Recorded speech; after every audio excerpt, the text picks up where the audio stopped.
October 9th, not October 10th, Sunday, October 9th, for that VIP dinner. So, I am thrilled to introduce our speaker and my friend, Jessica Copestakes. She's a community activist and volunteer marketing consultant turned publisher.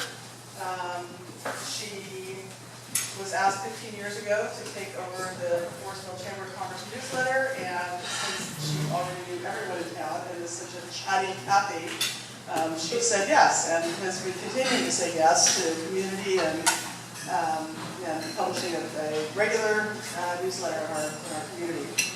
Today, the Sonoma County Gazette has the second largest circulation and distribution in Sonoma County. 34,000 copies are distributed in the print edition to over 1,000 locations countywide. Vesta's goal is to inspire people to participate in community life.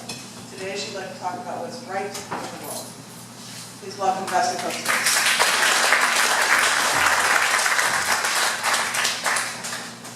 Wow, this thing is tall. So I'm going to actually open this with one of my favorite lines, which is, "Good morning, sunshine." I always love that phrase. It's, yes, that's the way to start the day. And I'm fortunate that my father was a very positive person, so I was born with a positive gene, and it's how I look at the world. So one of the things I left with you on your tables is a little card that says what's right with the world, because there's so much going on. I think it really helps us if we look about what's right with the world. I left it empty so that you could write your own list of what you think is what's right with the world. I think it helps us a lot of times to just think about the things that work. So one of the things I want to talk about is that in the past we have been very separated from each other. In my lifetime, I'm 67, so when I was born there were still nationalities grouped together into neighborhoods. They were called ghettos before ghetto became a word that became negative. It was a group of people who came to this country. My grandparents came from England on one side, my father's side, my grandmother's side came from Italy.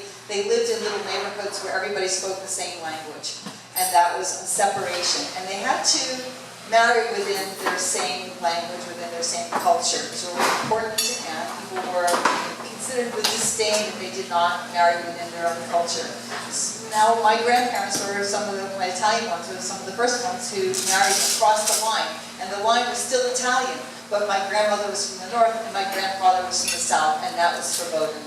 And that's the beginning of mixing together. And in my lifetime, we had segregation.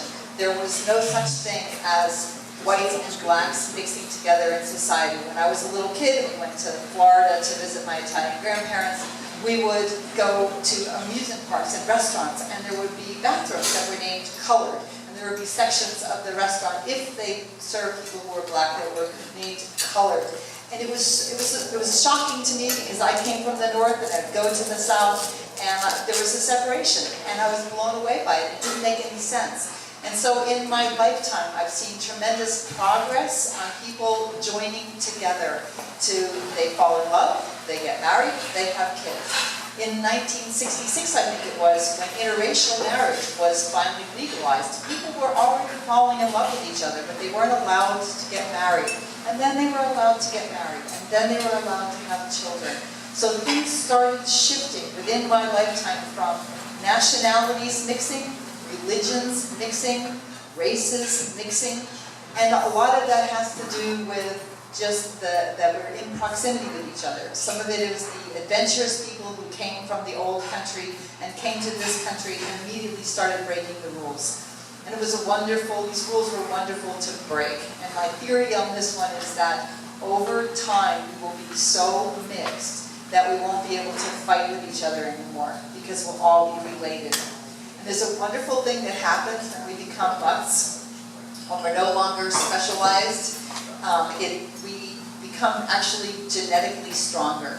Whenever we're mixing our genes with someone else of another race, another culture, another whatever it happens to be, we become just like dogs. We become stronger genetically. The more pure we are, the more weak we are. The more mixed we are, the more strong we are. That's one of the things that's happening in our society. We're seeing it all over, is that more and more people are mixing and becoming tied to each other through family. That whole bond of family is, you just have a grandkid, another grandkid, right?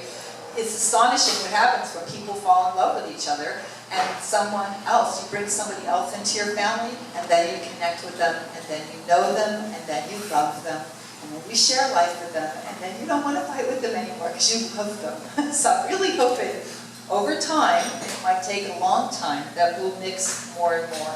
You might remember when the Serbs and the Croats were battling with each other. It's very much like the Palestinians and the Israelis.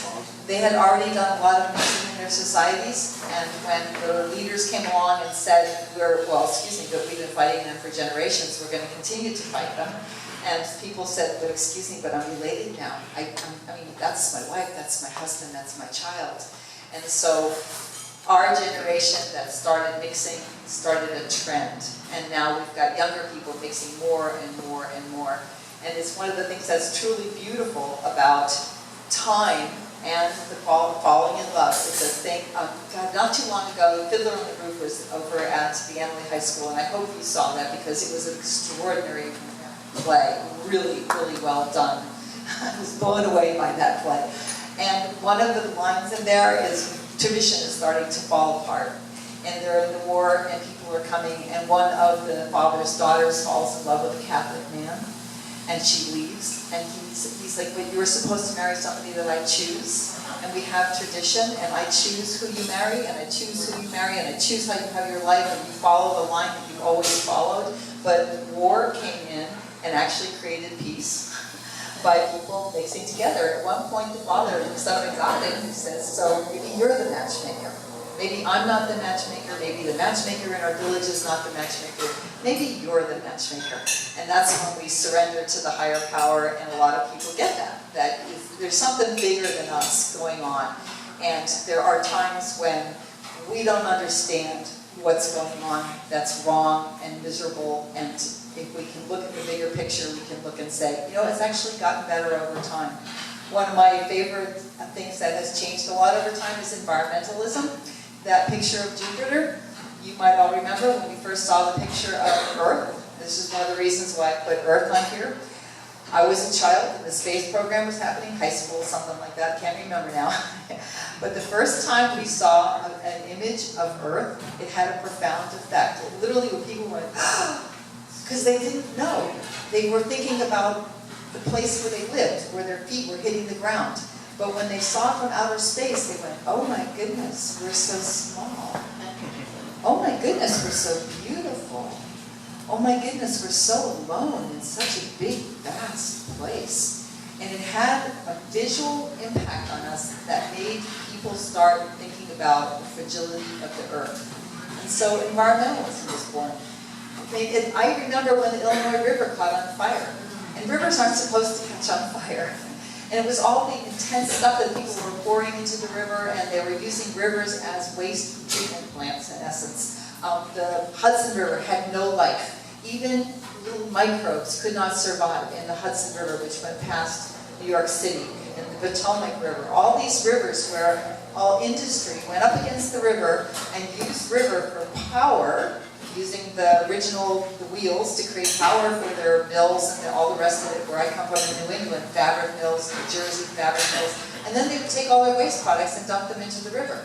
And what did people do in houses? They would dump their waste products into the river. And even where I live in Forestville, when I moved into my house, I discovered ditches that had been dug in my yard where people had put their trash into the ditch, burned their trash, and left the rest of it. And I was constantly finding glass as I was gardening, because that's what people did. And now we're conscious, and it's the most wonderful thing, because as we become more and more conscious, our planet is getting better and better all the time. So not only do we recycle now, we reuse, we think about everything that we do. When we think about, we buy something, and like your shirt for $2 at the thrift store, if we buy something that's already been used, then it doesn't have to have original materials, it doesn't have to be created and manufactured. You're saving so many elements. It's a consciousness that we didn't used to have. And within my lifetime, we've gained this consciousness, and I'm very impressed with that. Social consciousness. One of the things, like I remember I was saving money for my daughter's education, and I thought, well, there's called socially conscious investing. And And that's when you take your money and you invest it in a company that's doing good in the world. And so just like Rotary does good in the world, you find manufacturers, you find businesses that are doing good in the world, and you invest your money in those, because those are the ones that are doing something positive. So a lot of what we hear about is about the greedy corporations that are doing negative things, and they're serving themselves, they're not serving everyone else. So when you take your time and your money and all the rest of it, you just pay attention to what product you're buying, who you buy, do they treat their people well? Do they take care of the environment? Are they doing something that's useful for the planet? Are they taking care of all of us? That's called being socially conscious. And when we give our pledge of allegiance to the flag and we say liberty and justice for all, we're starting to get really conscious of what all means. All doesn't mean just the privileged few. All doesn't mean just like what God was at 75, 80 years of women being able to vote. Well, you know, all includes women, all includes all races, all kinds of people. It includes the bugs, it includes the animals. It means everybody gets treated fairly with justice for all. So social justice has become huge as Bernie Sanders, so much of what he spoke about when he would get up and speak to people was about social justice. You start caring about everybody in your life, and it's one of the things that Rotary does so well. You take care of people. One of the things that that I'm really encouraged about is young people. Millennials. The millennials are very interesting people. They're our children. The generation that's 30-something now, they're rather amazing. They think very differently from our parents, and they think very differently from us. They think nothing of getting on an airplane and flying to a foreign country and going to work. Traveling not just for pleasure, not just for some adventure, some road trip.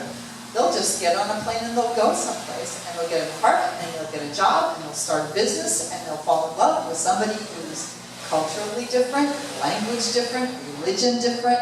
They start making babies, and they're living in other countries. Many of us have children who live in other countries. The exchange program that you have, you're sending people to other countries. And what happens when they're in these other countries? They learn a completely different culture. It's so different from what we have back home. And then they become familiar with it. And that's one of the things that if we fear something, it's usually something that we do not know. And once we become familiar with it, we feel close to it, and then we start caring about it, and then we start nurturing it, and life gets better all the time. So one of the things that I am looking forward to is, because I'm 67 and I'm starting to transition into that place of it's time to hand the baton over to the young people. It's really hard to hand the baton over. It's really hard to loosen control of it. I mean, you can watch this in races, and a lot of times someone's going, the next person's not going to run as fast as I am. Let it go. Let it go. Pass it on. Say, you know what, I have confidence in you. Especially when you're looking at the 30-somethings. At the 20-somethings, you know that they're still learning a lot, but there's a lot of them who are absolutely amazing. They're smart, they're worldly, they really know how to communicate, they know how to work hard, they've got good value systems. So you start looking at all the people who are young, and what you look for is, do they have my value system? And remarkably, a lot of our children have our value systems. That thing about when you're a parent and you're teaching someone something and you're convinced they haven't heard a word you said, and then suddenly they start going, and you go, oh my God, those are my words. And you never say, I taught you that, because as soon as you say, I taught you that, it becomes devalued. So you just be very careful, you don't say that. You go, yeah, that's really wonderful. It's astonishing what a good job we did raising our children. Because when you look at our children and you see them, they're really holding the values that we gave them. And they're going out into the world and they're spreading those values in a remarkable way. And it's the thing that we loved them, we cared for them, we taught them, and we did the thing that parents are supposed to do, which is you kick them out of the nest with tools. So a lot of what we try to do is we teach our kids the tools of survival, and then we teach our kids the tools of value systems. And what we teach our kids, they actually do learn. And when they go into the world, they become contributing members of society. And I think we've all done a really good job. And I know that there are places where people don't pay attention to their kids as much. But in this community, we've paid attention to our children very, very much. We've nurtured our children very, very much. And we can have confidence that we've done a good job because we have a lot of kids going out there, making change, being conscious, being part of the world and the solution of the world. And thank goodness they're falling in love with each other and they're making babies. And they're going on with the world where we're going to let it go and let them take over. So I really believe that we have a lot of hope for the future. I believe that things are going really well. And all the parts in the news and the rest of it that are negative, if we look at them with the concept of we are more aware because some of these things are happening, some of the most negative things that are happening in society are our opportunities to become more aware of there's still work to be done. There's still things that we need to do to accomplish a better world. And if we become more and more conscious all the time of these things and put our effort into changing, like you do at the Rotary, we can actually change the world. And one thing that I believe, because we have been changing the world, I really believe we have been changing the world successfully. And through media, sometimes media wants to be the negative message all the time, and I think that we can also be the positive message. I think we can enforce the good, keep enforcing the good. And the one phrase that I use all the time, because it's the one that I consider the golden rule, and it's a classic golden rule, and if we all live by it, we could actually have a peaceful world, which is to treat others as we want others to treat us.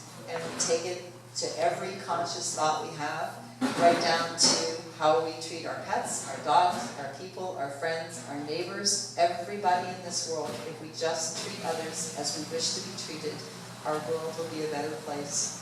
Thank you.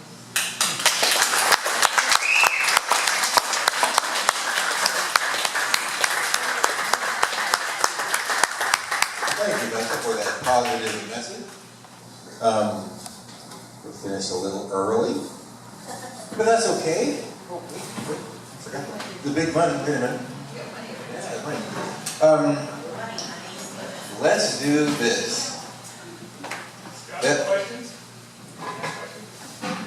Okay.